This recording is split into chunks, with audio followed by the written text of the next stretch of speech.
Hey everybody, how's it going? Welcome back to Copper Jacket TV. So this is probably not going to come as a big surprise to anybody, but they lied to us. They lied to us about how they were going to stop this brace rule from taking effect.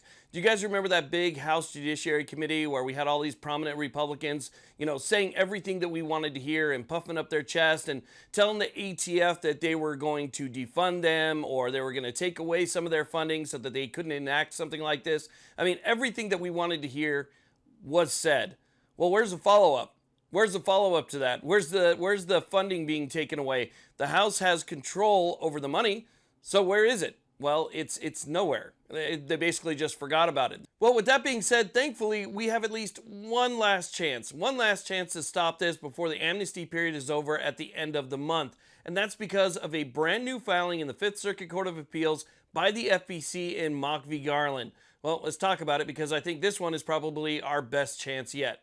This channel is proud to be sponsored by SDI, Sonoran Desert Institute. If you ever wanted to take your hobby to the next level, check out their online courses by clicking the link down in the description box or calling 480-999-4767 and get a head start on your future today. Okay, so let's just go ahead and get down to the skinny of it. So just a couple days ago on May 17th, the FPC in Mock v. Garland filed for an injunction in the Fifth Circuit Court of Appeals as sort of like a last-ditch effort to put a stop to what will cause irreparable harm to Americans, to companies, to businesses, to jobs. I mean, you name it, there's going to be a lot that's going to be affected by this.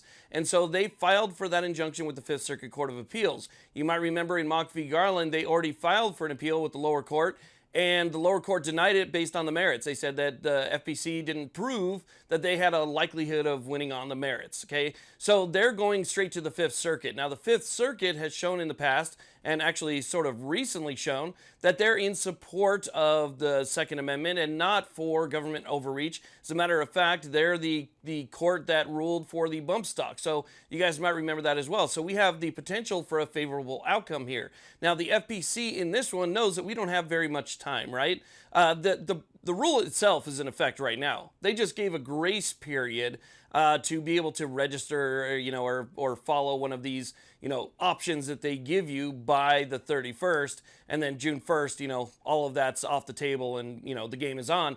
So the FPC, knowing that things are kind of rush right now, asked the court specifically for a decision by the 24th of May. So we're talking in 5 days, the FPC wants a decision on this one. So this is from the document that was presented by the FPC and the plaintiffs to the court, where it says, to prevent these immediate and irreparable harm to appellants ask this court to enjoin pending appeal the agency's enforcement of the final rule, and to rule by May 24th to allow millions of owners 1 calendar week to meet the agency's requirements for compliance with the final rule if not enjoined. So before it's in full effect, they want people to have time just in case the court doesn't grant this injunction. However, in their, in asking the courts for this injunction, they mentioned a lot more that would happen if this law was actually allowed to take place.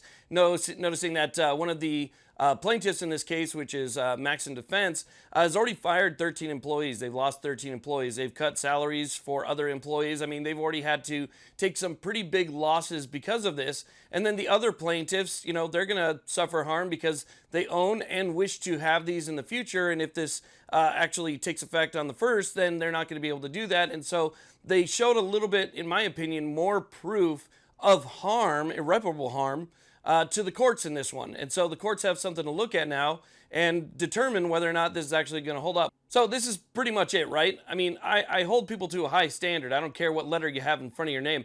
If you say you're going to do something and you say you're standing up for your constituents and there's going to be millions of them who are going to be affected by this, then I expect you to do everything in your power to help them. And the House didn't. In my opinion, it was simply just grandstanding. So Mock v. Garland, sitting at the Fifth Circuit Court of Appeals, really is the last-ditch effort here.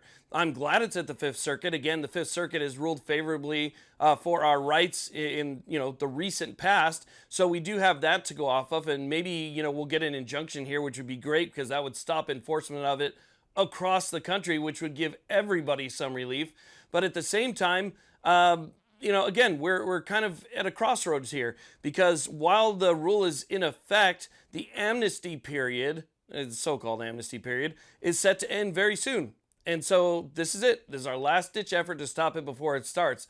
Everything after that is going to be a battle to overturn it once it's fully in effect. So we'll see what happens, and we'll stay totally on top of this one, because this is a very important one that affects millions and millions of good law-abiding Americans. And I think it's something that people need to be talking about even more. I know it gets talked about quite a bit here, but you really don't see it too much elsewhere. So anyway, I wanted to share that with you. As soon as we get a decision in this Mock v. Garland case that's sitting in the Fifth Circuit, I will bring that to you as fast as possible. And I want to thank you all very much for watching. If you haven't done so already, hit that like button, hit that subscribe button. It's free and it only takes a second. And if you have friends that want to know about stuff like this, hit the share. Thanks again for watching. Have a good one.